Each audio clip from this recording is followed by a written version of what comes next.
में धारा 370 हटी तो पीड़ा किसको हुई? या तो राहुल गांधी को या ओवैसी को। कश्मीर में धारा 370 हटनी चाहिए थी कि नहीं हटनी चाहिए थी? ये देश के हित में उठाया गया कदम था ना। लेकिन आखिर राहुल गांधी और ओवैसी इसका विरोध क्यों कर रहे हैं? आप इनकी मंशा को जान सकते हैं। नमस्कार आदाब दोस्तों, मैं हूं फराज चौधरी। आप देख रहे हैं इंडिया फाइव न्यूज़। हमारे देश में चुनावी माहौल लौट आया है। बिहार में विधानसभा चुनाव है। फैसला किया जाएगा कि अगला मुख्यमंत्री बिहार का कौन बनेगा। क्या नीतीश कुमार दोबारा मुख्यमंत्री बन पाएंगे या इस बार मुख्यमंत्री की कुर्सी पर किसी और का परचम लहराएगा। उसके साथ साथ उत्तर प्रदेश में, मध्य प्रदेश में और देश के अलग अलग 11 राज्यों में उपचुनाव भी हैं। तो बहुत मज़ा आने वाला है। ठंड के मौसम के साथ साथ चुनाव का मौसम भी लौट आया है। तो अब आपको अलग अलग पार्टी से, सत्ताधारी सरकार हो या फिर विपक्ष हो, अजीब अजीब बातें सुनने को ज़रूर मिलेंगी। और हमारे देश की राजनीति का तो ये इतिहास है, बड़ी बड़ी पार्टीज़ का, बड़े बड़े नेताओं का ये इतिहास है कि हमारे देश के चुनाव जब तक पूरे नहीं होते हैं, जब तक कुछ विशेष शब्दों का इस्तेमाल नहीं किया जाता है। कुछ विशेष शब्द जैसे पाकिस्तान, आतंकवाद, जम्मू कश्मीर, हिंदू मुसलमान, राम मंदिर, मस्जिद, इन सब शब्दों का जब तक इस्तेमाल नहीं किया जाता है, हमारे चुनाव बड़े बेरंग से लगते हैं, है ना। चुनाव में मज़ा ही नहीं आता है। बड़े बड़े नेताओं को मेरे ख्याल से फील नहीं आती है कि वो चुनावी रैलीज़ कर रहे हैं। वो चुनाव में देश की जनता के सामने अपनी बातें रखने के लिए आए हैं, जब तक वो इन शब्दों का इस्तेमाल नहीं करते हैं। तो आज मैं आपको बता रहा हूँ कि कैसे दोबारा सत्ताधारी सरकार की तरफ से, भारतीय जनता पार्टी की तरफ से एक अजीब सा बयान आया है। वैसे बयान तो आते रहते हैं, चाहे सत्ताधारी सरकार हो, विपक्ष हो, अजीब अजीब बयान तो आते रहते हैं, खासकर जब चुनावी माहौल हो। तो इस वक्त मुख्यमंत्री योगी आदित्यनाथ, जो कि बिहार में भारतीय जनता पार्टी की कन्विंसिंग करने गए हैं।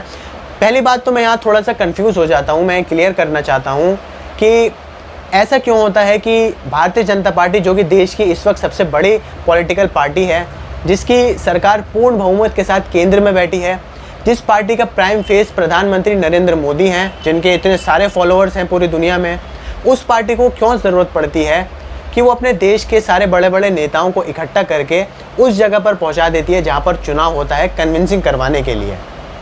मुख्यमंत्री योगी आदित्यनाथ को देख लीजिए आप, दिल्ली में गए थे भारतीय जनता पार्टी की कन्विंसिंग करने, अब बिहार में चले गए भारतीय जनता पार्टी की कन्विंसिंग करने।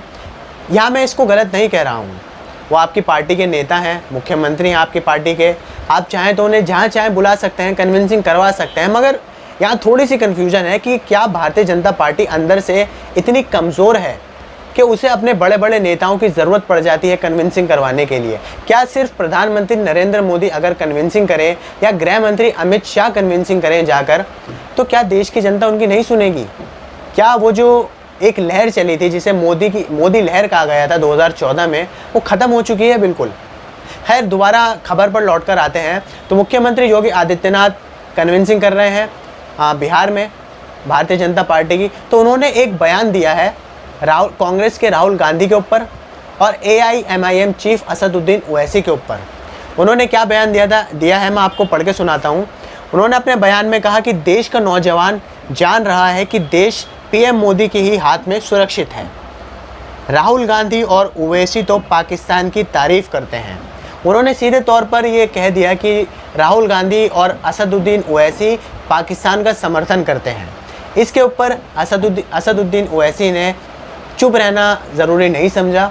उन्होंने जल्दी से इस पर एक अपना बयान दिया। वो पूरा बयान क्या मैं आपको बताता हूँ।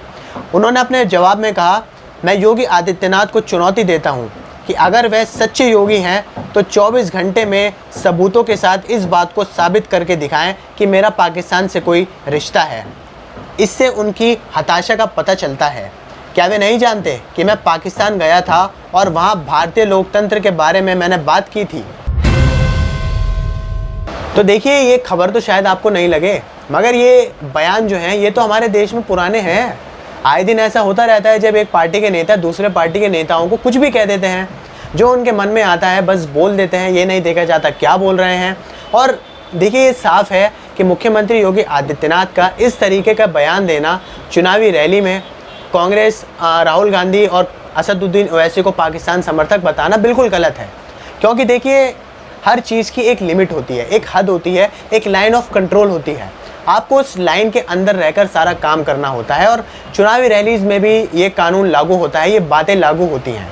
आप चुनावी जब भाषण देते हैं आपको एक लिमिट में देना होता है और ये किसी का अधिकार नहीं है आप अपने देश के किसी भी पार्टी को, देश के किसी भी व्यक्ति को किसी और देश का समर्थक बता दें। मैं पूछता हूँ, क्या कांग्रेस पार्टी या राहुल गांधी या AIMIM पार्टी, असदुद्दीन ओवैसी भारत के लोग नहीं हैं? क्या कांग्रेस भारत की पार्टी नहीं है?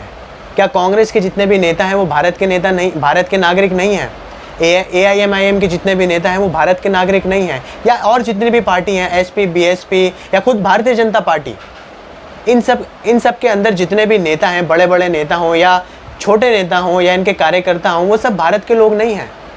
तो उन लोगों को किसी और देश का समर्थक बताना, पाकिस्तान का समर्थक बताना, उसकी तारीफ़ें करने वाला बताना बिल्कुल गलत लगता है। और बल्कि इसकी जगह क्या ये नहीं हो सकता था? हम तो यही कह सकते हैं, क्या ये नहीं हो सकता था, बल्कि होना चाहिए, पर हम तो सिर्फ कह सकते हैं। तो क्या ये नहीं हो सकता था कि योगी आदित्यनाथ जब बिहार में भारतीय जनता पार्टी की कन्विंसिंग करने गए ही थे तो वो बेरोज़गारी के मुद्दे पर करते, तो वो रोज़गार देने की बात करते, वो गरीबी मिटाने की बात करते, वो मज़दूरों को लेकर कुछ बयान देते, वो अर्थव्यवस्था संभालने की कुछ बात करते। बजाय पाकिस्तान का नाम लेने से, बजाय मंदिर मस्जिद का नाम लेने से, बजाय आतंकवाद, कश्मीर, किसी और का भी नाम लेने से अगर इन अहम मुद्दों को उठाया जाए तो शायद हमारे जो देश की जनता है, या मैं कहूँ बिहार की जनता है, उसे अच्छी तरीके से समझ में आएगा कि आप स्टेज पर चढ़कर क्या बोल रहे हैं। वहाँ पर हंसकर कुछ भी बोल देना, ये तो हज़म नहीं हो सकता ना, वो भी हर बार। तो आप मुझे दीजिए इजाज़त। हाँ, जाते जाते चैनल को सब्सक्राइब ज़रूर करिएगा और बेल का आइकन दबाइएगा ताकि आपको हमारी सारी लेटेस्ट अपडेट्स मिलती रहें। नमस्कार।